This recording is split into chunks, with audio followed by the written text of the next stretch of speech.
Bonjour à toutes et à tous. Aujourd'hui, on se retrouve avec Nancy Midol. C'est un honneur de vous recevoir. On se connaît pas personnellement. Comme je vous disais un peu auparavant, j'ai vu un peu vos travaux. Vous avez l'air de recherche. Vous avez l'air d'avoir eu une vie riche en expérience, en recherche. Et c'est pour ça que je vous ai invité aujourd'hui. Je vous remercie d'avoir accepté l'invitation. Euh, Vous êtes maître de conférence, chercheuse associée au laboratoire d'anthropologie et de psychologie, cognitif et social aussi. Si vous voulez bien vous présenter en quelques mots, même savoir où vous habitez, je vous ai même pas demandé. Vous étiez dans quelle région? Moi, je suis dans la région PACA, D'accord. Provence-Côte d'Azur, dans un village qui s'appelle Coarraze. Je suis dans la campagne plutôt. Et oui, j'ai passé beaucoup de temps à la faculté de Saint-Jean d'Angély à Nice. J'ai fait plusieurs laboratoires, toujours en anthropologie, psycho, et sociaux et sciences cognitives. Et là, je suis chercheur associé. Je continue donc à faire des visites à la faculté, à avoir des échanges vraiment intéressants. Mhm. Et quoi vous dire et j'organise souvent, une fois par mois, des conférences dans des groupes de recherche, je saurais trop dire, mais il s'appelle COSOCO, Conscience, Soins, Cognition. Et depuis 2015, donc on va fêter les 10 ans. Et c'était l'idée de introduire à l'université des thèmes qui n'ont pas forcément bonne presse, comme, je sais pas, l'homéopathie, la sophrologie, la phytothérapie, enfin, toujours autour de pratiques et théories, qui est quelque chose que j'apprécie, que je connais bien, l'idée qu'une théorie sans expérience, c'est pas un truc qui je trouve vraiment intéressant. Et par contre, l'éprouver, donc une façon d'être du côté de la phénoménologie, éprouver le vécu, les choses expérimentées permettent de se faire une idée, d'ajuster et de se donner des croyances nouvelles par rapport aux croyances scientifiques qu'on s'est fondées déjà dans les études. Voilà. Oui, c'est passionnant, j'imagine. Plein de richesses, de, de travaux. Et pour moi, ce qui est riche, ce sont c'est la rencontre avec les autres. Et plus ils sont différents, et plus l'interaction est riche. Et me permet de me déplacer, de me questionner, généralement de m'enrichir, parce que c'est un élargissement de la conscience. D'ailleurs, les trans, c'est un peu ça aussi. Oui, les trans, c'est vraiment au cœur de vos recherches, je suppose. En tout cas, vous avez passé beaucoup de temps à les étudier. Sur le terrain aussi, vous avez certainement voyagé beaucoup aussi, peut-être à la Oui, rencontre. oui, j'ai profité de ce label anthropologie pour, dans les années 80-90, à la faculté, dire que j'allais, alors c'était très mal vu, mais je disais, je fais un terrain, je fais un terrain, donc je peux aller faire des expériences dans des sectes, etc. Au Brésil, par exemple, ou je vais aller aussi à Bali, mais juste 3 semaines, mais qui était extraordinaire, avec l'Institut Milton Erickson de Ouais. Californie. Il y avait la fille d'ailleurs de Milton Erickson. Et c'était le directeur de l'époque, alors c'est dans les années 90, il s'appelait Eric Greenleaf.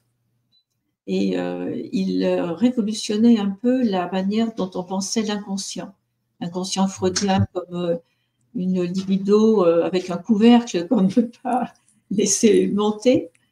Et pour Eric Greenleaf et pour l'Institut Milton Erickson de Californie, il s'agissait plutôt une capacité à s'adapter, à guérir. Il prenait comme exemple quelque chose de très simple. On se fait une coupure et l'inconscient guérit. Le corps, la vie guérit. Et c'était donc une posture positive vis-à-vis de l'inconscient, en faisant confiance à cet inconscient. Et très rapidement, confiance à cet inconscient. Je me souviens, on avait fait des travaux pratiques. Alors, il nous mettait dans une sorte de relaxation ou d'hypnose, et puis il nous disait, bon, alors votre inconscient, il est où? Il est dans la tête, il est dans le corps, il est dans les pieds, il est à l'extérieur, il est dans le cosmos. Et tout d'un coup, on prenait une dimension extraordinairement nouvelle et on lâchait nos pensées routinières d'un inconscient freudien qui, je ne dis pas qu'il est faux, mais il est partiel. Il n'avait pas tout vu de l'inconscient. C'est ça. Vous pensez que, d'après vos recherches, vos propres expériences aussi, qu'il y a ce qu'on peut appeler l'extraneuronal en quelque sorte, cette petite chose, ce petit truc en plus qui... C'est drôle parce que hier j'ai lu des témoignages de Philippe Guillermand, qui pour lui, la conscience est à l'extérieur. Et je me disais, mais c'est marrant, pourquoi on peut si mal le comprendre? Et je me disais, moi, si je devais parler de la conscience externe, extérieure, je dirais que si je me branche sur une compréhension vibratoire, ondulatoire, la physique ondulatoire, je peux me percevoir comme des paquets d'ondes qui viennent là, je parle, j'envoie des ondes sonores, mais j'envoie aussi des ondes visuelles, lumineuses, et puis je crois que mon corps, il doit envoyer aussi des ondes électriques, des choses comme ça, dans un grand paquet d'ondes. Et les ondes, elles ne sont pas séparées, comme la peau nous sépare de notre corps corpusculaire par rapport à d'autres corps. Donc tout s'enchevêtre, tout s'imbrique. Et ce que je trouve évident, c'est que vous et moi, actuellement, on est en train de fabriquer un paquet d'ondes qui s'entrecroisent. Et ce paquet d'ondes qui s'entrecroisent, c'est le web du cosmos, c'est quelque chose dans lequel on est en mouvement, en trajectoire, en nœud, voilà, et que c'est ça, de voir une certaine réalité qui nous permet d'inventer ensemble le monde, vous, moi, une conscience momentanée. Et cette conscience momentanée, j'aime bien, je ne sais plus quel phénoménologue, si c'est Juan Botero qui disait c'est une co-émergence du moi et du monde. Moi et le monde émergent ensemble et on le fabrique. Et nous sommes en train de fabriquer un moment de conscience mélangé à beaucoup d'autres consciences qui s'entremêlent. Oui, c'est passionnant. Après, dans les mémoires aussi, Jung disait qu'il y avait finalement une mémoire universelle en quelque sorte, ce qu'on peut retrouver parfois dans les vies antérieures, etc., sous hypnose, que finalement ça nous appartient pas vraiment et que ça serait plutôt cette mémoire universelle qui ça rejoint certainement un peu ce que vous dites aussi, cette création. Et je suis vraiment impressionnée à quel point il y a des moments dans l'histoire qui sont des moments de conscience. C'est-à-dire quand on passe, par exemple, du polythéisme païen à quelque chose qui est de l'ordre du monothéisme. Une centration sur la personne, une forme plus narcissique de se concevoir dans le monde et déjà une façon plus dominante d'agir sur la nature. Et c'est impressionnant ce passage qui prend des siècles pour faire en sorte que les polythéistes, les païens ne lâchent pas leurs anciennes idoles, je ne sais pas, Minerve, Zeus, enfin, tous les gens qui fabriquaient ce qui arrive à la conscience et dans la vie des gens, et pour finalement leur demander de ne croire qu'à un Dieu, le plus puissant, et alors la difficulté de lâcher aussi les démons daimons qui sont positifs et aussi vivants et dynamiques. Et voilà, difficulté de lâcher Dionysos, de lâcher des figures qui font vivre. Et ce grand moment de la chrétienté qui, je pense, à travers le catholicisme, vit ces, me semble-t-il, des heures tristes, des heures graves, des dernières heures, avec ce renouveau aujourd'hui d'une conscience qui est retournée vers des formes cosmiques, parce que la demande écologique est arrêtez d'oublier la Terre, arrêtez d'oublier l'environnement, regardez-le, voyez ce qui se passe. Cet anthropocène dont on parle déjà plus même, parce que c'est du passé. Et il y a des grands mouvements de respiration. Et c'était, je ne sais plus, Jean Brun, je crois, qui disait, si on regarde l'histoire ancienne, et il regardait déjà les Grecs, comment, et les Grecs, ça a duré, cette civilisation, des siècles et des siècles, comment il y a une respiration de transcendance, d'immanence, de transcendance, d'immanence, de transcendance, etc. Et comment on passe à des moments de chaos et à des moments d'ordre. Et entre le chaos et l'ordre, il y a des moments de grâce.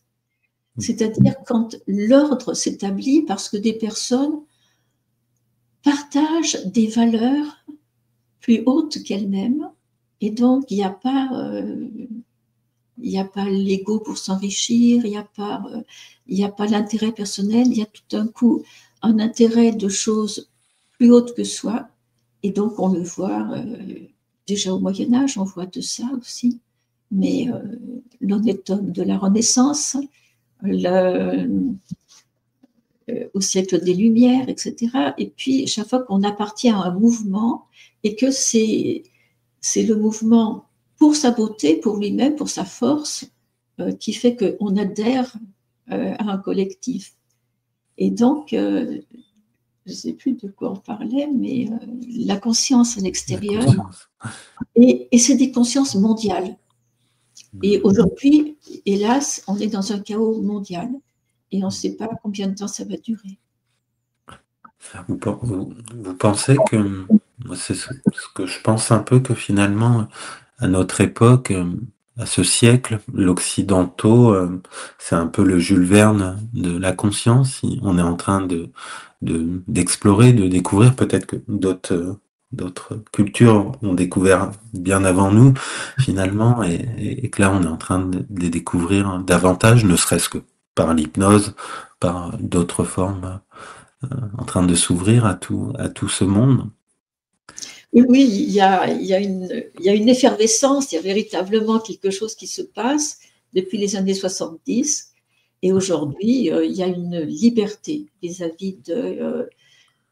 il y a eu tellement d'abord de contre-culture, d'opposition, de diversité. Et puis on a pu, avec cette mondialisation économique, on a pu, d'une manière massive, entrer dans d'autres façons de penser. Les Indiens, les Chinois, etc.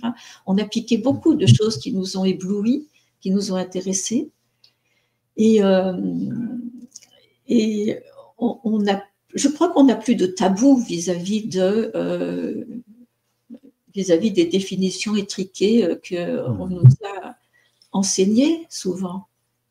Et donc, effectivement, là, c'est le chaos, mais c'est quand même une potentialité et une réalisation. Quand je regardais votre site, tous les gens que vous avez interviewés, c'est extraordinaire, tous ces gens libres de parler et d'oser dire des choses qui leur appartiennent.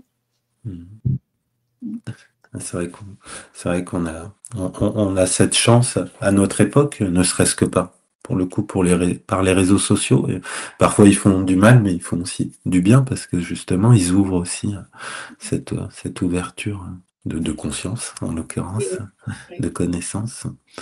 Vous disiez qu'on a piqué, en quelque sorte, je reprends vos termes, à certaines cultures, dont l'Asie, etc. Est-ce que vous pensez que, par contre, on les a qu'on a bien compris, ou qu'on a encore du chemin à faire sur certaines choses?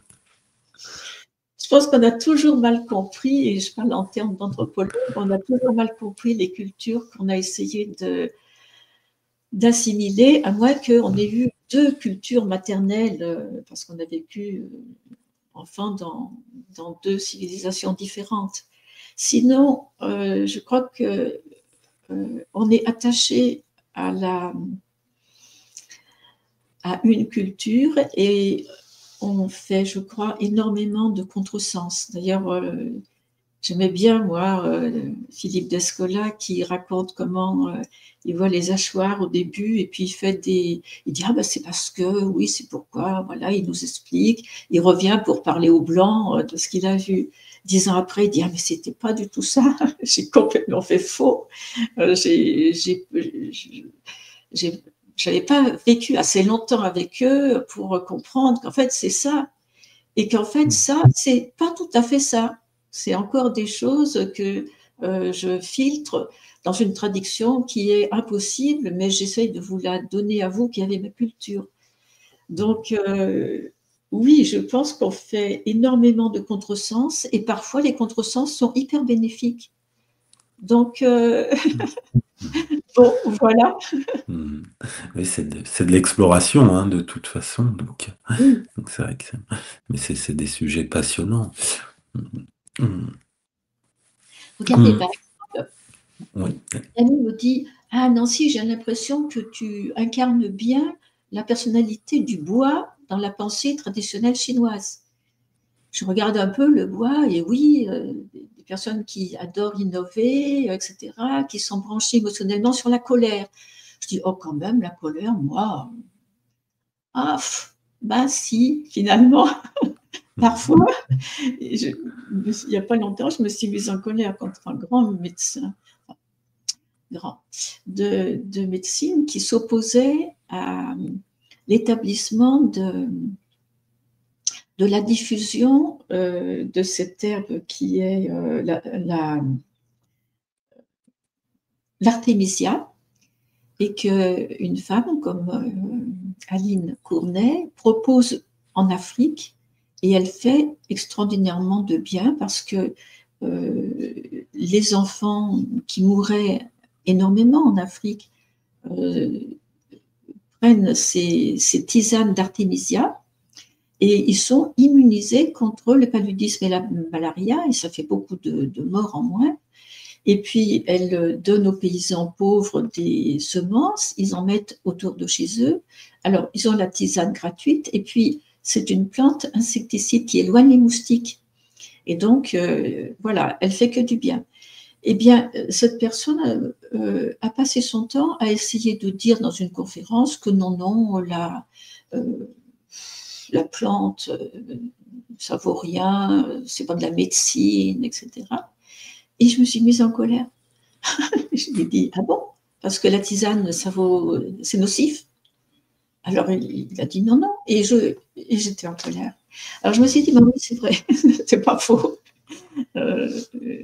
Mais le printemps, c'est véritablement là la période où les choses repartent, où il y a une possibilité de renaître, de réinventer.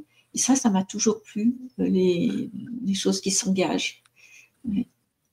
Les cerisiers qui se mettent en fleurs, comme au Japon, c'est très symbolique, le renouveau.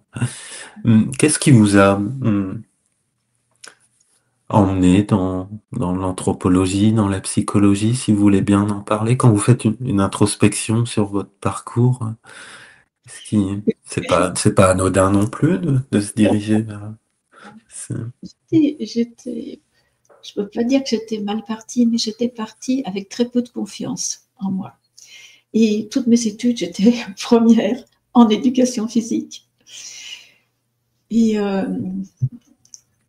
quand j'étais en dernière année de lycée, j'ai découvert la philo. Et la philosophie m'a passionnée, mais je n'ai pas osé. Je pensais que je n'étais pas capable. D'ailleurs, probablement, c'était une pensée assez réaliste.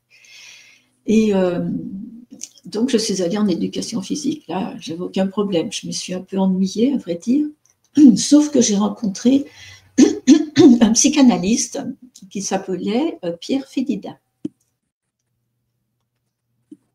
Et Pierre Fédida, la dernière année, il a fait un oral, je pense, pour dire à chacun d'entre nous quelque chose d'important.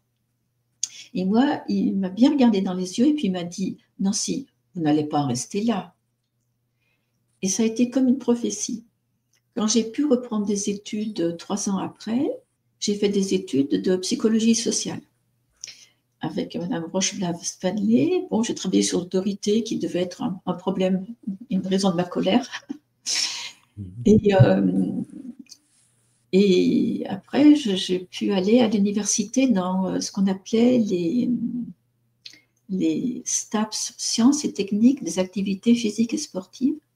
J'ai enseigné la danse et j'ai enseigné un petit peu d'activité de pleine nature et puis de la psychologie sociale et clinique aussi. Et puis, petit à petit, je ne sais pas, la psychologie m'a intéressée, mais je trouvais que il y avait une dimension de poésie qui manquait et une dimension de renfermement sur la personne qui m'attristait. Et donc, j'avais beaucoup échangé avec David Le Breton. Oui, j'avais organisé un colloque, je me souviens maintenant. Et il avait dit, j'ai fait de la sociologie et de la psycho, et finalement, c'est l'anthropologie qui me convient. Et effectivement, je me suis dit, mais moi aussi, c'est l'anthropologie qui me convient. Et à ce moment-là, j'étais maître de conférence, mais je voulais passer une deuxième thèse qui était pour l'habilitation à diriger les recherches pour avoir des doctorants. Ça m'a permis de faire des très, très belles rencontres. Et pour cette habilitation à diriger les recherches, je me suis intéressée, et c'était encore en STAPS, là, à cette époque, à la créativité dans la danse et dans les sports extrêmes. Alors, je ne sais pas si vous l'avez vu, ce livre, là, je vous le montre, parce que c'est parti de où? Comment je fais? Oui, c'est un peu flou. Non, celui-ci, je ne l'avais pas vu. Cette énergie dans les sports et la danse. Et j'ai étudié donc ces sportifs qui, dans les années 70-80, ont fabriqué leur surf, ça s'appelait les guns, où ils vivaient au bord de la mer, en Californie, ils faisaient le surf dans la vague, etc. Donc le surf, c'est quand même une tradition de Hawaï et d'ailleurs, et qui a été réutilisée, réinventée par les postmodernes. À l'époque des années 80, moi j'ai parlé d'ailleurs là-dessus sur la tradition, la modernité, c'était le XXe siècle, et puis la postmodernité, voilà, c'était tous les grands Français, je sais pas, Lyotard, Baudrillard, Deleuze, etc., Foucault, on parlait des postmodernes. Et maintenant, ça ne veut plus rien dire, ça n'a pas de sens. Enfin, voilà. Donc, il y a des époques, il y a des consciences dans les époques. Alors, j'avais travaillé sur ces gens-là, et là, j'ai rencontré la transe parce que une fille qui s'appelle Catherine Breton, faisait du kilomètre lancé. Donc, en quelques secondes, elle arrivait à 200 km/h sur la piste de ski. Et là, elle dit, elle était à presque 200. Maintenant, ils ont dépassé largement. Et elle dit, mes skis s'arrêtent de trembler, je glisse et je vois distinctement les gens sur le bord et j'entends ce qu'ils disent. Elle est à 200 km et ça dure quelques secondes. Et ça m'a choquée dans le bon sens du terme. Je me suis dit, je n'ai pas mis en doute ce qu'elle a dit 2 secondes. Et en plus, donc, je me suis mise à travailler sur ces sports et j'ai compris qu'une certaine performance ne s'acquérait que par un état modifié de façon d'être et que c'était des transes. Donc, des transes de performance. Transes de performance. Comme on retrouve chez certaines danseuses, danseurs, justement, la danse a beaucoup influencé aussi votre parcours. Là, vous en parliez, mais je suppose que ça vous a amener d'autres choses aussi. Ah, il y a une petite coupure. Vous m'entendez? Oui, il y a une petite coupure. Oui, oui je vous disais, oui, on retrouve cette transe chez les danseurs, les danseurs. Ah, Ah oui, ah, c'était arrivé. Hein. Je reprends, mais je vais fermer parce qu'il fait. voilà, c'est tout bon, c'est reparti. Je ne sais plus où on en était. Je vous parlais des. Alors, si vous voulez bien juste vous décaler un tout petit peu, voilà, de façon que ça soit bien. Hop.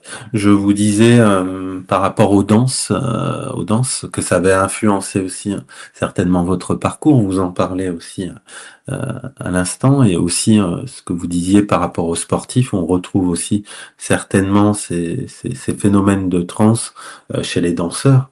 Il y a des chamans qui tournent en rond. Je sais qu'il y a des danseuses aussi, des danseurs, si je Qui était raconte venu pas justement. du Maghreb aussi, qui sont connus pour. Donc Oui, tout vous ça, je avez pense que ça rejoint. vers le cosmos, vers la Terre, et qui sont comme les planètes assimilées.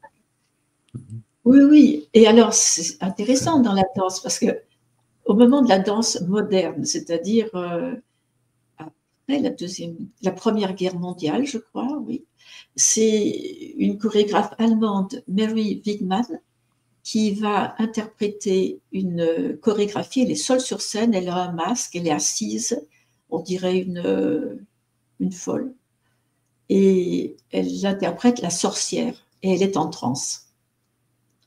Et alors, ce qui est intéressant, c'est qu'aujourd'hui, je trouve que géopolitiquement, on vit un chaos, et comme par hasard, les gens essayent de plus en plus les trans, parce que les trans, c'est adaptatif. Donc, qu'est-ce qu'on peut faire dans un chaos dans lequel on traverse actuellement? Ben, c'est ce que vous disiez, c'est-à-dire chercher à approfondir les capacités adaptatives du vivant, je dirais même pas de l'humain, parce que c'est le vivant tout entier qui s'adapte.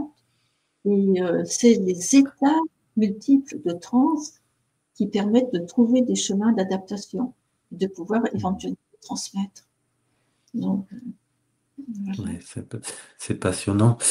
Antoine Bioy, que vous connaissez, hein, je suppose, je sais pas si vous le connaissez personnellement, il parle régulièrement de cette brusquerie qu'on trouve dans la trance. Ça rejoint certainement ce que vous disiez au début, hein.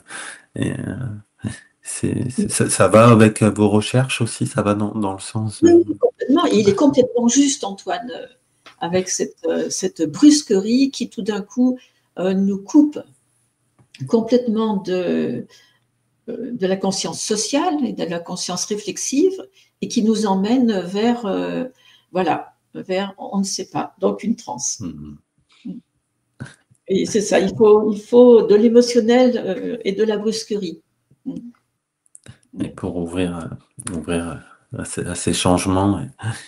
Je regarde aussi ce que. Oui, allez-y, allez-y.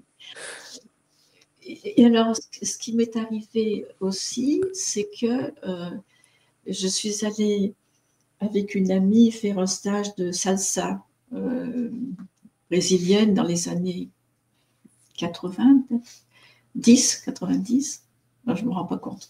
Et c'était pas du tout un stage de salsa et de danse, c'était un stage d'initiation à l'Ubanda. L'Ubanda qui est un rite qui propose des rites afro-brésiliens, c'est-à-dire la culture des Africains esclaves, la culture des Indiens rencontrés au Brésil et la culture des colonisateurs portugais. Et certains, dans les années 50, ont fait une synthèse de ces cultures spirituelles profondes, et ils ont inventé, on pourrait dire, une religion qui s'appelle l'Ubanda. Et l'Ubanda est une cosmogonie finalement qui est basée sur les éléments comme le feu, la terre, l'eau et l'air, et tous ces éléments contribuant à faire des vibrations de lumière. Et c'est une religion qui ou une spiritualité plutôt qu'une religion, qui est très branchée sur la nature, donc. Et comment je suis rentrée dans cette spiritualité et comment j'ai fait des rituels, tout en disant à mes collègues que je faisais un terrain anthropologique, c'est que dans ce premier stage de danse de salsa, où on ne dansait pas la salsa, à un moment donné, il y avait donc des atabaques, des tambourinaires, qui proposaient des rythmes. Et puis nous, on marchait en procession, on était une cinquantaine peut-être, dans une clairière. Puis le lendemain, on était toujours autant dans une grande salle, dans un centre assez spirituel et thérapeutique qui avait lieu dans le Var, à Cogolin, qui s'appelait Trimurti. Et où il y a eu beaucoup d'expériences là, dans ce centre. Et à un moment donné, moi je m'ennuyais un petit peu en tant que danseuse, faire deux pas d'un côté, un pas de l'autre pendant des demi-heures. Bon, c'était pas si rigolo, sauf quand je passais tout près des tambours. Et là, je sentais quelque chose qui vibrait en moi, puis je repartais, je m'éloignais, et puis je revenais. Et à un moment donné, la femme qui animait vient vers moi et elle me dit stand up, reste debout. Elle demande aux gens de s'asseoir et puis elle me regarde bien dans les yeux et elle me dit, mais c'est comme Pierre Fédida qui m'avait dit, vous n'allez pas en rester là. Elle me dit, please dance. Et mon corps est parti tout seul et sans moi. Et je me suis mise à tourner sur moi-même, à tourner dans la salle. Et c'était extraordinaire. Je pense qu'après coup, j'ai compris que c'était un moment de bonheur et d'extase énorme. Simplement, à un moment donné, j'ai pris peur parce que j'allais trop vite et j'étais à un niveau technique qui n'était pas mon niveau. Je ne pouvais pas faire ça. En tout cas, la peur m'a fait faire des C'était, est-ce que quelqu'un pourrait m'arrêter? Mais je n'avais pas l'usage de la parole non plus. Donc, voilà. Et là, je ne sais pas, parce que je me suis retrouvée, il y a un petit morceau où j'ai dû perdre un peu connaissance, parce que je me suis retrouvée dans ses bras. Elle avait l'air d'être très contente. Moi, j'étais sidérée. Et les personnes qui étaient habillées en blanc sont venues me voir et elles m'ont fait l'accolade brésilienne de cette culture-là, c'est-à-dire on ne s'embrasse pas, on fait épaule contre épaule. Et c'est ce contact. Et elle me dit, cette animatrice, elle me dit, oui, c'est pas pour toi, c'est pour Yensa, c'est la divinité qui a dansé en toi. Moi, j'étais abasourdie. Et la seule chose me disait, mais alors, je suis hystérique. Je suis hystérique. C'était une catastrophe. Okay. Mais malgré la catastrophe, je ne pouvais pas oublier qu'en réalité, j'avais vraiment eu une extase. Et aussi une performance. Alors, c'est intéressant parce que je vous ai parlé de Cathy Breton qui voit les gens. Et moi, je pense que c'est, en tout cas, c'est mon expérience. C'est peut-être une expérience d'imagination, mais c'est mon expérience que je continue à penser réelle. Je voyais très bien dans les vasistas au-dessus des aiguilles de pin brillantes et le côté sombre, et je voyais vraiment bien les écorces qui chaque année font une petite marque supplémentaire. Donc je voyais cette dégradation des écorces, et aujourd'hui je me dis, est-ce qu'il y a un lien entre ce que j'attendais de voir vraiment et ce que j'ai vu vraiment? Et je l'ai vu en fait. Et d'où je rebondirais sur l'importance de l'imagination, de ce qu'on croit, la foi, la croyance dans les choses. Mais à ce moment-là, juste, je pensais que j'avais fait une crise d'hystérie. Oui, c'était une expérience extraordinaire, en quelque sorte, ce que vous avez vécu, l'extase de cette manière et impromptu aussi, parce que c'est arrivé soudainement. Oui. À l'insu de mon plein gré, disait un cycliste. qui s'était drogué. Bon, moi, je ne m'étais pas droguée, mais c'est... Et alors, ça m'a vraiment conduit à m'investir dans l'étude des trans. Donc, la danse m'y avait conduite. Là, c'était aussi une danse, en fait, en réalité.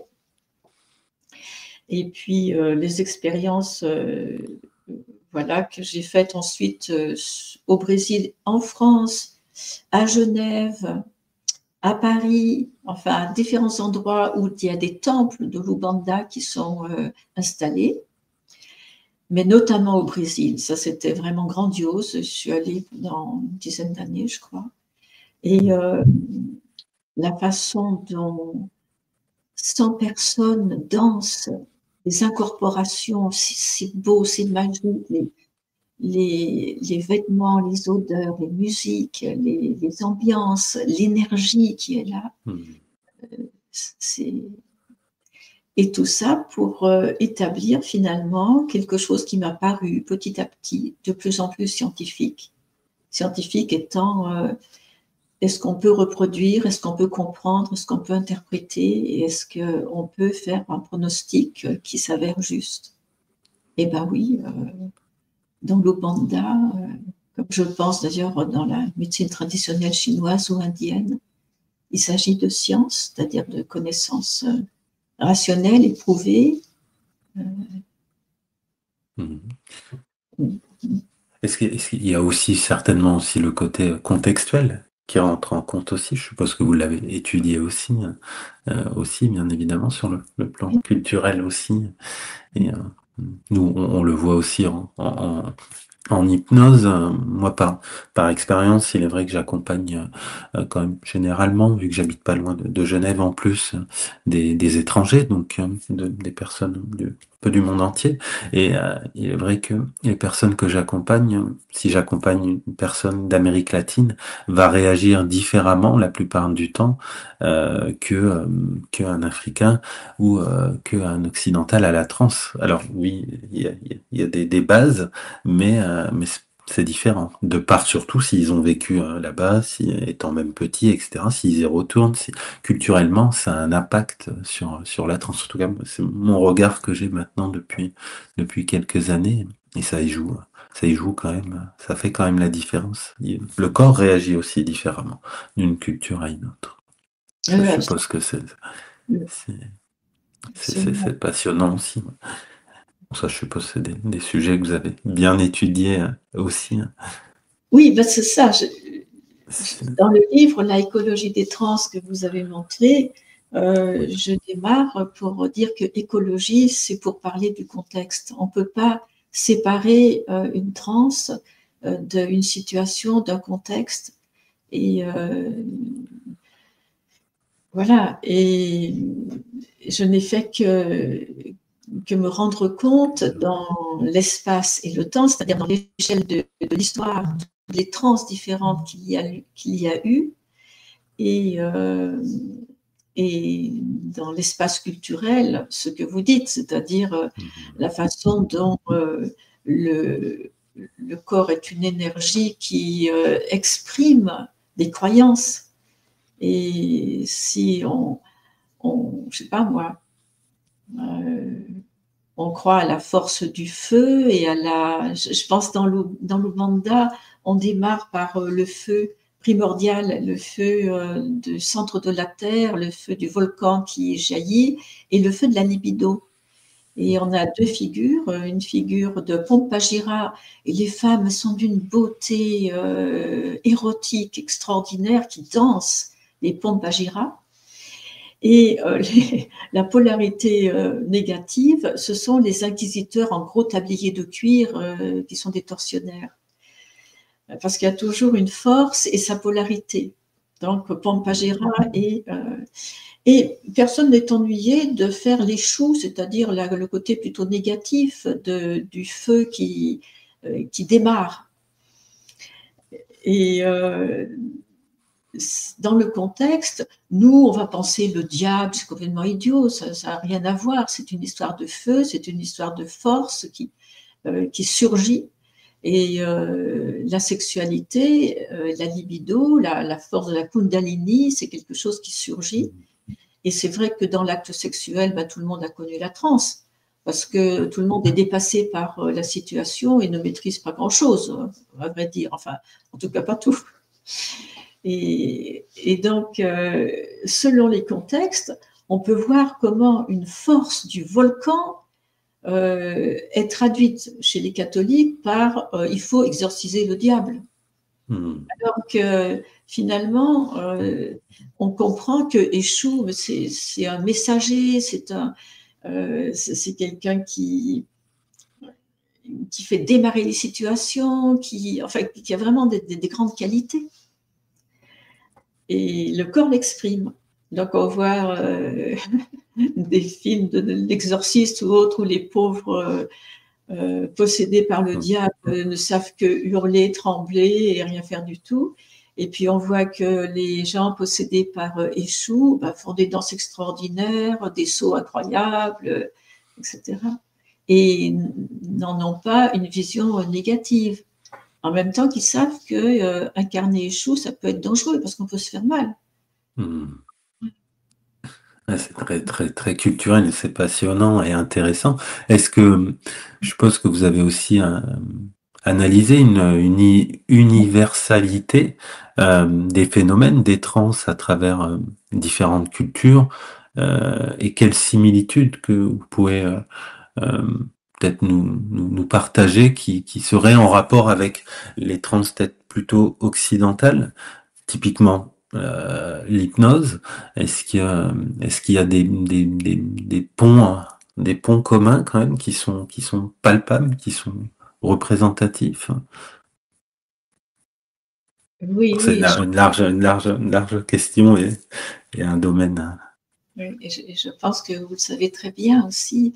Alors, c'est un anthropologue, Métro, qui a dit on se rend compte que partout dans le monde, il y a des gens qui vont dans des autres mondes invisibles, supérieurs et inférieurs, et qui intercèdent pour leur communauté. Par exemple, chez les Tougouz en Sibérie, on les appelle les chamans, mais ailleurs, on va les appeler les païs, les Ankou, enfin d'autres noms. Et il dit, entre anthropologues, je vous propose qu'on simplifie, on les appelle tous chamans. Mais c'est ces gens qui savent enchanter le gibier, qui savent guérir, qui savent comprendre les problèmes sociétaux et les résoudre, qui, à travers des rituels, qui sont des rituels qui chargés d'émotions, de sens, de sensitivité. Donc, il y a des tambours, il y a des musiques, il y a des chants, les chants diphoniques, par exemple, en Mongolie ou ailleurs. Il y a des odeurs, il y a des déclamations, il y a toujours des vêtements qui sont des vêtements qui disent l'animisme des gens, tout le fait qu'on prête à tout ce qui existe une conscience, une âme, et qu'on cède de l'âme du totem ou de l'âme d'un protecteur, qu'il soit animal, végétal, humain, un ancêtre. Donc, tout ce monde invisible, c'est une constante. Et la fonction de ces grands guérisseurs scientifiques, juges, ils font tout là dans leur espace de vie. On pourrait dire que c'est les savants de leur village ou de leur quartier. Alors après, ils peuvent se spécialiser dans certaines capacités plus que d'autres. Et il travaille avec la magie. J'écoutais, mais c'est Philippe Guillemont, ou non, je ne sais plus qui c'était que j'écoutais ce matin, qui disait la magie, c'est l'âme, l'esprit, l'âme qui agit. Effectivement, c'est une forme de magie que d'être branché sur tous ces mondes invisibles vivants et communiquer avec eux pour plutôt guérir ses congénères et parfois porter, au contraire, une énergie sombre, une énergie négative qu'on ne peut pas occulter. Ça existe effectivement. Moi, longtemps, j'ai fait semblant que non, mais quand j'étais un petit peu plus aguerrie, j'ai dit oui, ça c'est vrai, bien sûr. Il y a toujours une polarité à quelque chose de négatif, qui se rejoint aux quatre coins du monde aussi, bien évidemment depuis des siècles. Bon, dans l'origine de la transe, c'est le mot latin, c'est transitus, si je ne raconte pas de bêtises, qui veut dire passage. Donc, d'un passage à un autre, et parfois qui peut amener aussi, d'où la cartographie aussi de certains chamans aussi, dans Oui, certains pays du monde. oui, et puis les rites de passage, c'est transitus, c'est-à-dire, ça c'est Van Gennep il y a longtemps maintenant, hein, qui a étudié partout dans les communautés traditionnelles les rites de passage, où par exemple, selon l'âge de certains garçons, par exemple, il y a une classe d'âge, et ils vont faire un rite pour passer de l'enfance à l'âge adulte. Et on les enterre, pour certains rites, hein, c'est pas systématique, mais nous, on passe le bac, je crois, mais eux, il y a tout ce jeu-là de chasser tout seul, d'être tout seul dans la forêt, d'être enterré vivant, de s'en sortir et de revenir avec des épreuves qui ont été réussies, qui ont été dépassées, et ils reviennent, et c'est un nouvel attachement à la communauté qui apparaît. Ils ont changé de statut, ils peuvent changer de nom, si, voilà, et ils ne dorment pas dans la maison des femmes, par exemple. Est-ce que vous connaissez Muriel Jolivet? Ça vous parle? Non. Je sais pas, non. Je crois qu'elle est anthropologue aussi. Elle a écrit un beau livre, les dernières chamanes du Japon, que je vous recommande si vous ne l'avez jamais lu. Pour moi, c'est un petit chef-d'œuvre. Je l'ai dévoré, ce livre. Bon, Oui, j'aime beaucoup l'Asie, particulièrement le Japon, tout ça. Et il est vrai que c'est passionnant. Et on se rend compte que là-bas, c'est beaucoup de femmes qui sont. Il y en a très peu maintenant ils sont de moins en moins. Leur particularité, c'est que la plupart, ils sont aveugles de naissance. Ils ont développé des sens, des facultés comme ça. Leur particularité aussi, alors bien sûr, je schématise parce que le livre fait, je crois, 500 pages, mais c'est qu'ils arrivent à avoir une connexion assez directe, assez spontanée, sans qu'il y ait de, de rituels finalement, ce qui fait souvent leur particularité, à prendre seulement les mains, à se détendre et à se oui. connecter à l'autre et un peu au grand tout. Mais ils sont très peu maintenant, peut-être qu'il en reste deux, trois maintenant parce qu'ils sont très âgés. Il y a une fête tous les ans dans le Japon profond qui les honore, tout ça. Et je vous suggère de lire ce livre qui est Ah bah, passionnant. vraiment, Je vous l'enverrai. Ouais, et ça me fait penser, en Afrique, au Bénin, il y a des fêtes où on déterre l'esprit des ancêtres. Et donc, j'étais allée à une célébration comme ça, alors que je crois que c'est pas vraiment permis aux Occidentaux. Et une fois, j'en ai parlé et quelqu'un m'a dit, mais tu n'avais pas le droit d'y être. Bon, en tout cas, j'y étais. Et j'y pense parce que quand on déterre l'âme d'un ancêtre, on va être l'ancêtre, c'est-à-dire être possédé par l'âme et l'esprit de l'ancêtre, sous un habit qui est un habit, moi je croyais japonais, alors que c'était au Bénin, en Afrique.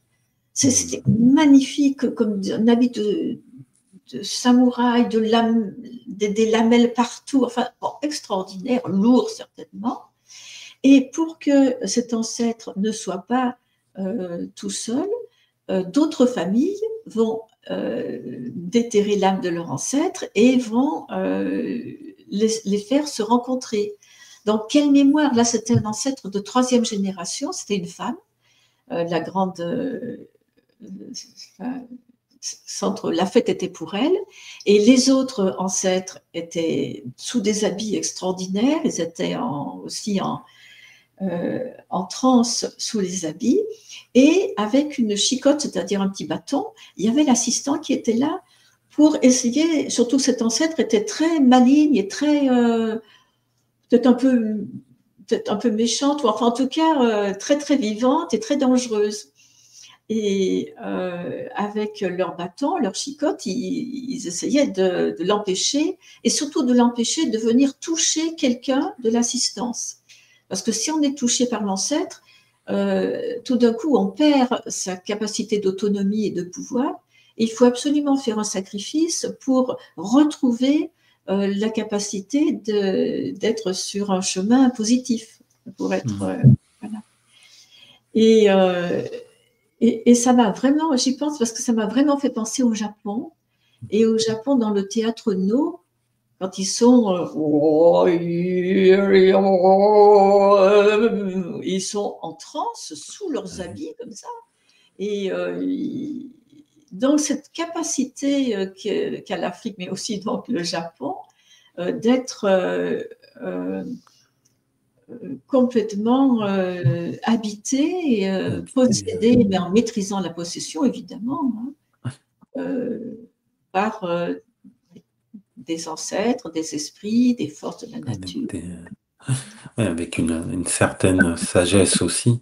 Bah, on retrouve aussi au Japon la fête des morts qui est particulière aussi, comme on pourrait la retrouver aussi bien sûr au Mexique, où ils ont un lien particulier aussi avec les ancêtres, avec les morts aussi. Enfin, vous parliez de Japon, et on aurait pu faire, alors là j'ai pas les sources, mais il y a certainement aussi des connexions avec le Japon et le Pérou, parce qu'ils ont toute une histoire aussi, et on n'y pense pas souvent, mais ils ont un lien particulier, ils ont eu un lien de par l'histoire, et peut-être qu'il faudrait faire des recherches, peut-être vous avez certaines connaissances là-dessus, mais il y a certainement des choses qui pourraient se rejoindre, et qui seraient intéressantes aussi. Mais c'est vrai que c'est passionnant, c'est là qu'on se rend compte. J'imagine tout ce que vous avez pu rencontrer au travers de votre parcours, de votre vie sur le terrain. C'est pas plus que tout le monde en fait, hein, parce que tout le monde a rencontré plein de choses étonnantes. Bien sûr. Voilà. Mais bon, c'est... Mais par rapport aux choses étonnantes, je vous ai un tout petit peu parlé de Bali.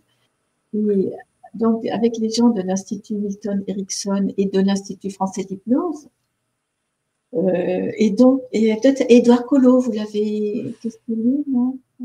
Non, mais j'allais vous parler après du coup des anthropologues, si ça vous parle. Je regarde là en même temps Gregory Bateson et Margaret Mead, je sais pas la prononciation, qui ont. J'allais vous demander justement ce que vous en pensiez, parce qu'ils ont étudié les états de transe qu'ils sont observés dans les cérémonies traditionnelles à Bali.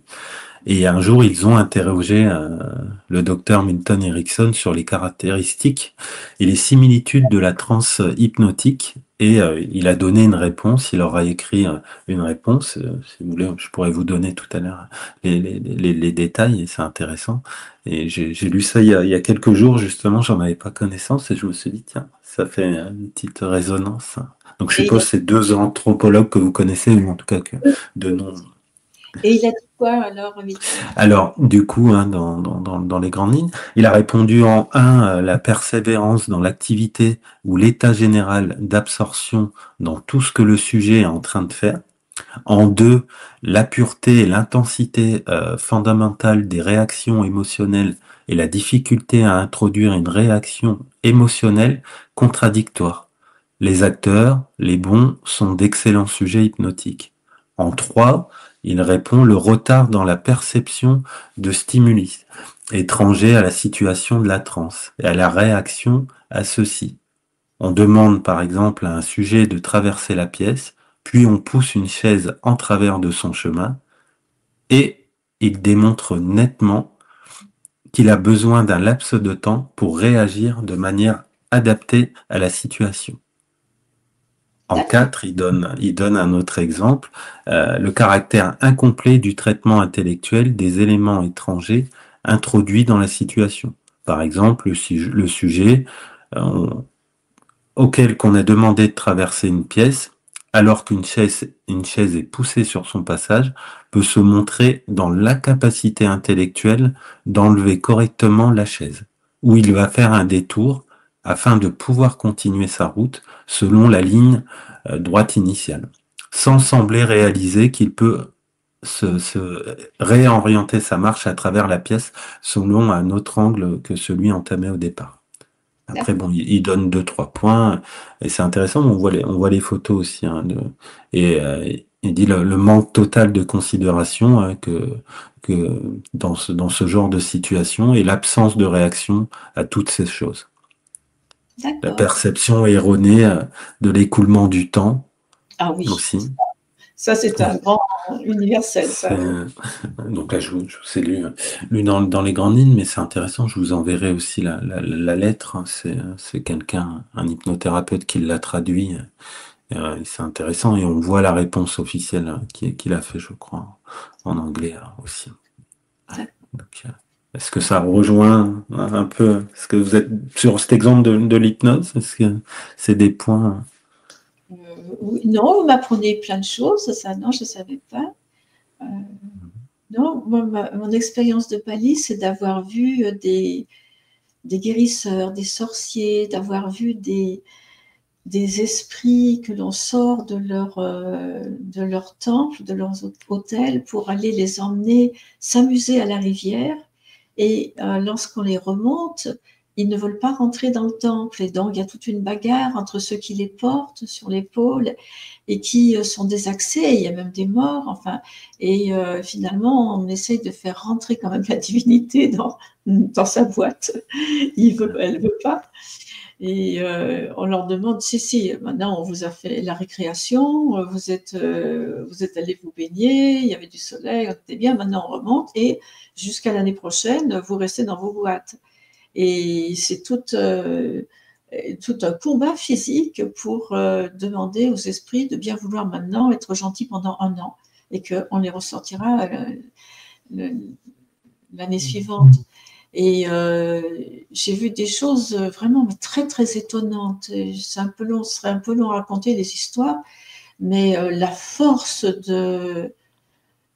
et la violence des choses invisibles, des choses invisibles mais qui fonctionnent, et comme on peut avoir peur à juste raison de se mettre à dos un sorcier et ses forces. Et on a vécu quelques épopées compliquées. Oui. C'est là qu'on voit aussi le rapport aussi, hein, finalement, à l'invisible sur le visible, en quelque sorte, ou que ça a une importance aussi. En tout cas, beaucoup de civilisations à travers le monde, beaucoup de cultures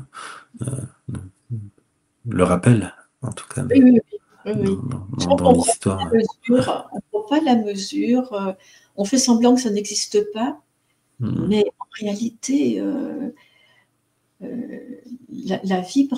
les vibrations, les imaginaires, les coutumes, à Bali notamment, hein, en Afrique aussi, on ne peut pas tellement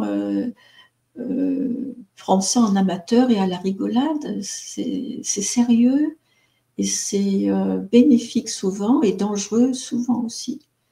Et bon, je ne sais pas quoi penser de notre civilisation qui a tiré un trait là-dessus, parce que je pense que ça existe et qu'on ne le voit pas, et qu'on ne veut pas le voir, on ne veut pas le reconnaître.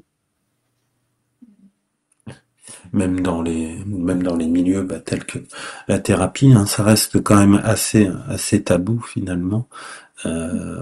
Même tout ce qui touche à l'hypnose, ce sont des choses assez taboues. Il y a certains chercheurs, hein, qui font des recherches aussi, hein, dessus. J'en ai eu notamment sur sur ma chaîne YouTube en interview. Je pense à comment qui s'appelle, Évrard, qui est chercheur. Oui, J'en perds le prénom. Il m'excusera aussi. Mais oui, il fait beaucoup de recherches aussi dans ce sens aussi. En tout cas, il ose en parler. Et il n'est pas le seul, hein, bien sûr. Mais après, bien sûr, il Il ose ouvrir ses portes, oui, c'est vrai.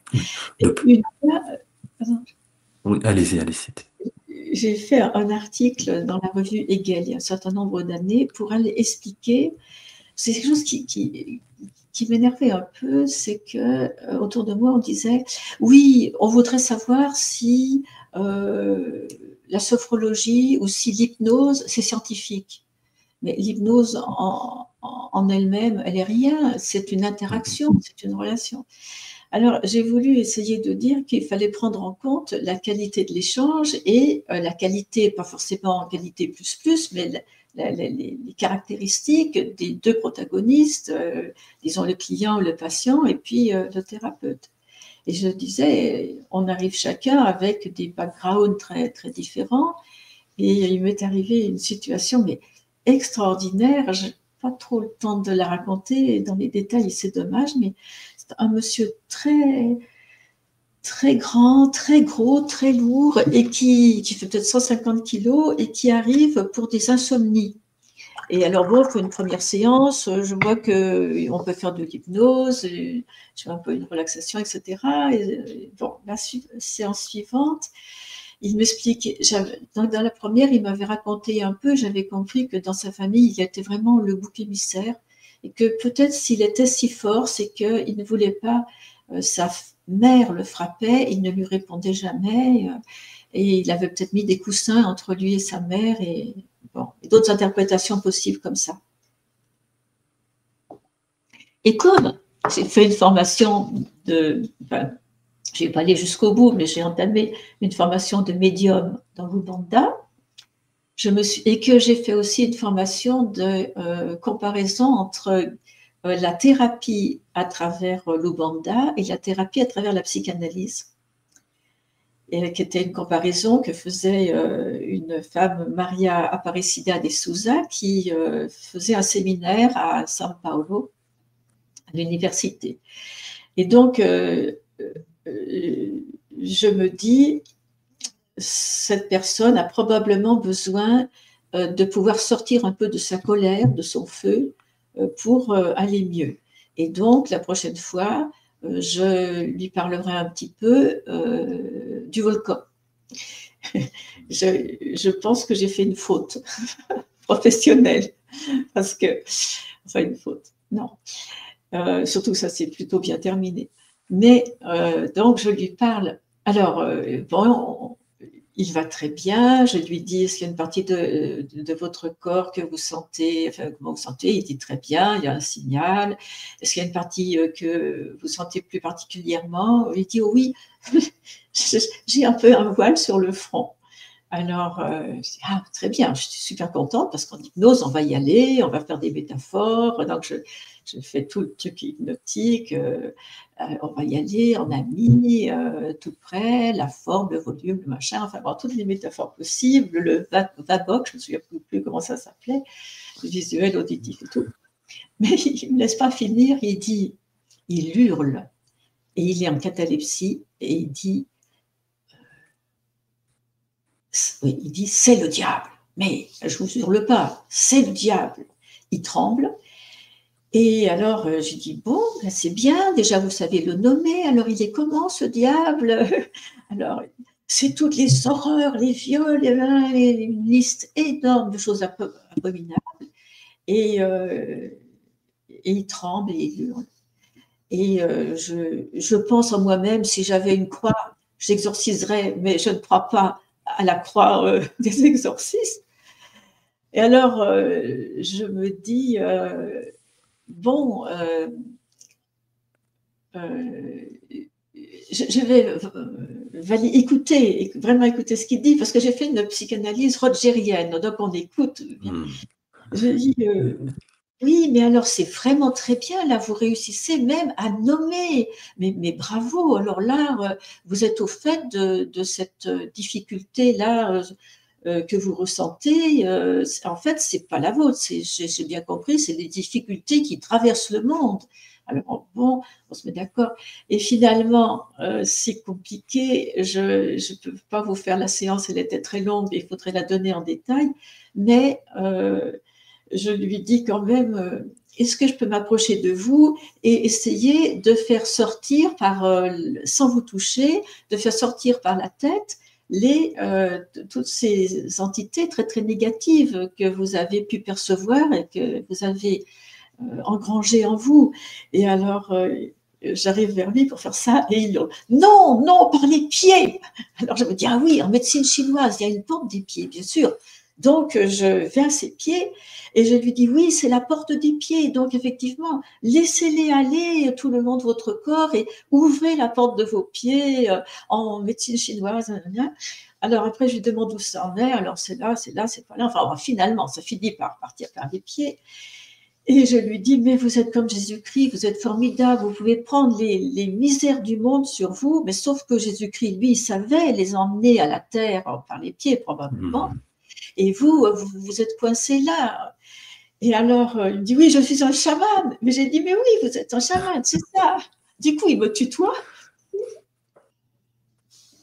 Et il s'apaise, et il est content, moi aussi.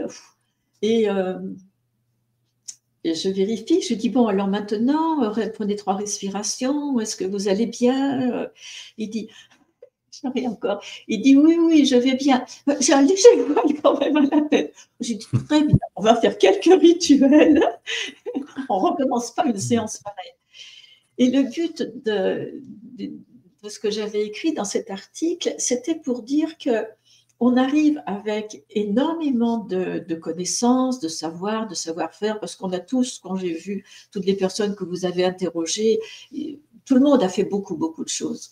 Donc, on a beaucoup d'outils, beaucoup d'instruments à utiliser, et ça serait vraiment dommage de ne pas les utiliser pour faire une hypnose, je ne sais pas, de quelle obédience stricte. Et je voulais parler aujourd'hui de la façon dont tellement de choses sont hybridées, sont mélangées, sont mixées. Donc, il y a vraiment un métissage de tout ça et que c'est une force pour aider, accompagner des personnes. Qu'est-ce que ça ressemble à ce que vous avez dit? Aujourd'hui, on approfondit tout, quoi. Donc, Oui, ça me fait penser un peu. Alors, le prénom que je voulais, c'était Renaud Hébrard, que j'ai invité. Ouais, j'avais une perte de mémoire. Mais il est vrai que ça me fait penser, par exemple, cette petite phrase qui peut paraître anodine finalement, mais quand j'accompagne les personnes sur le chemin du deuil, comme je l'appelle, qui ont perdu quelqu'un, je leur pose généralement cette question-là, avant de partir en hypnose, s'ils ont eu des signes depuis que la personne est partie. Et il se figure que la plupart du temps, c'est libérateur. Enfin, ils peuvent, et de toute classe sociale, de toute origine, de tout âge. Alors, bien sûr, des fois, des personnes me disent non. La question ne choque pas, mais beaucoup, je vois les épaules se rabaisser, comme un souffle libérateur et dire enfin, je vais pouvoir dire peut-être ce que j'ai ressenti, ce que j'ai vu, une lumière qui s'éteint ou autre, ou après, il y a plein de phénomènes comme ça. Et enfin, en parler ouvertement. Et c'est de laisser la parole ouverte. Et il y a toujours cet étonnement quand je pose cette question que j'ai osé la poser, mais parce qu'on n'est plus dans un cadre protocolaire où on devrait se taire absolument, ou ne pas parler de ces sujets, sans aucune croyance oui, après de ma part. Chacun est libre, bien sûr, mais, et, mais et je crois c'est que cette phrase-là, elle soulage aussi du fait que non, la mort n'est pas une rupture totale. Il n'y a pas rien. Et ça, c'est très,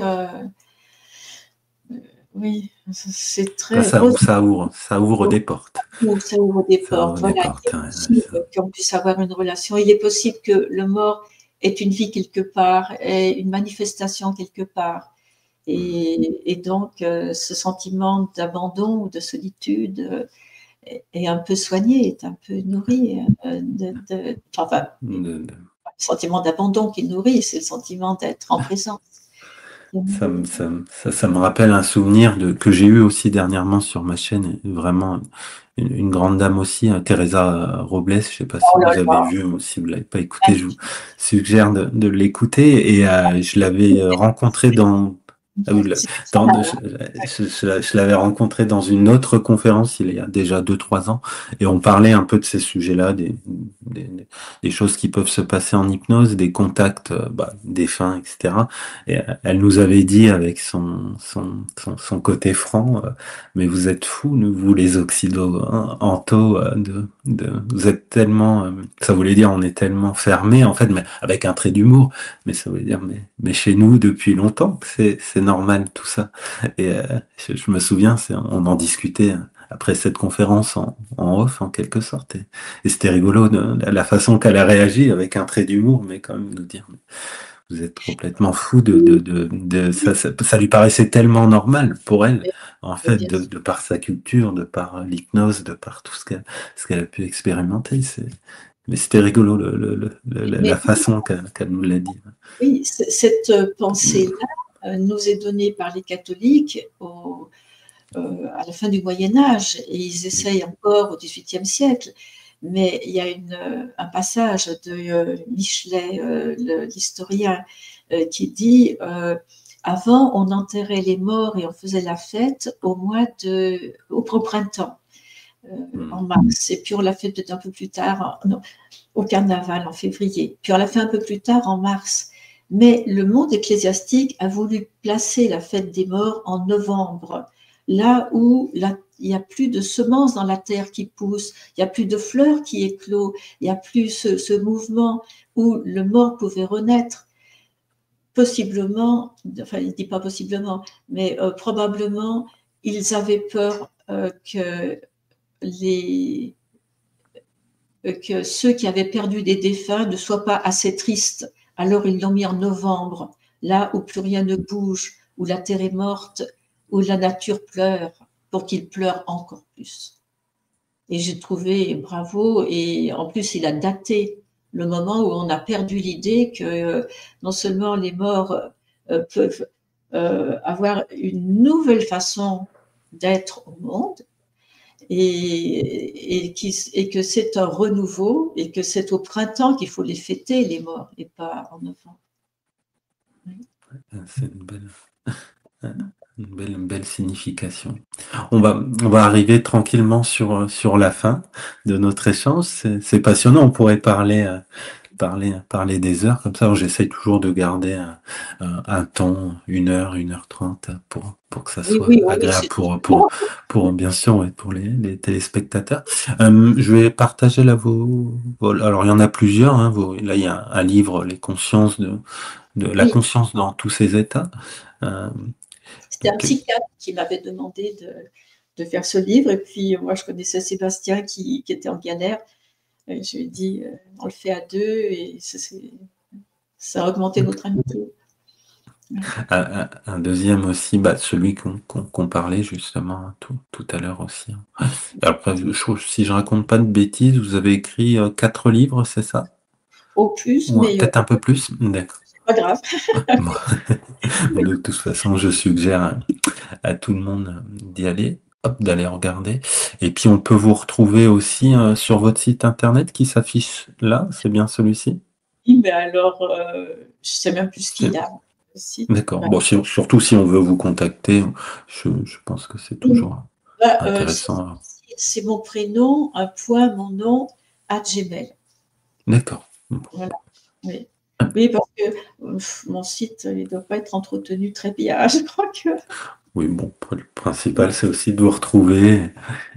Bon, en tout cas, j'étais ravi de vous recevoir. Est-ce qu'il y a peut-être une question que vous auriez aimé que je vous pose, hein, que je vous ai pas posée? Euh, Ah non, non, j'ai beaucoup aimé cet échange, votre présence, ce qui s'est passé. Bon, j'ai le sentiment que j'ai été un peu dispersée, pas très concentrée sur des choses, mais parce que c'était la manière d'échanger ensemble, d'explorer. Voilà. peut-être je regrette un peu un manque de profondeur de ma part, mais ça, Je j'étais très contente comme ça. je trouve que c'était très bien. J'aime bien cette fluidité, cette spontanéité, en tout cas dans les échanges que je peux avoir avec les personnes. Et puis ça, finalement, ça ressemble à une transe. Une transe n'est jamais finalement tout à fait la même, et puis elle est toujours un peu fluide comme ça. Donc Oui, c'est très bien. Quand c'est trop protocolaire, c'est- oui, oui, ça manque de vie parfois. Alors le oui, bien côté sûr. rigueur, c'est bien aussi. Mais bon. Oui, c'est Bah, je vous bien. remercie en tout cas pour cet échange. Et puis peut-être qu'on aura l'occasion de se rencontrer un jour en réel, au plaisir. À la convention de Brice. Bah, j'y serai pas là cette année, mais peut-être une autre année, oui. C'est vrai que du coup, vous êtes intervenante à la convention cette année, hein, c'est ça? Ah Enfin, non, l'année dernière. Et ah non, cette sinon, année. au DU de Antoine Bioy, Bien, euh, d'accord, à Paris Vite. Mais là, cette année, je crois qu'ils ont fait relâche. Euh, d'accord. Sinon, Ouais, voilà. C'est toujours des belles rencontres avec des étudiants toujours passionnés. Enfin, eh oui, c'est vraiment bien. c'est passionnant. Bon, Très bien. merci. Eh ben, merci à vous. Hop, à bientôt pour tout le monde qui nous regarde et je coupe l'enregistrement. Voilà.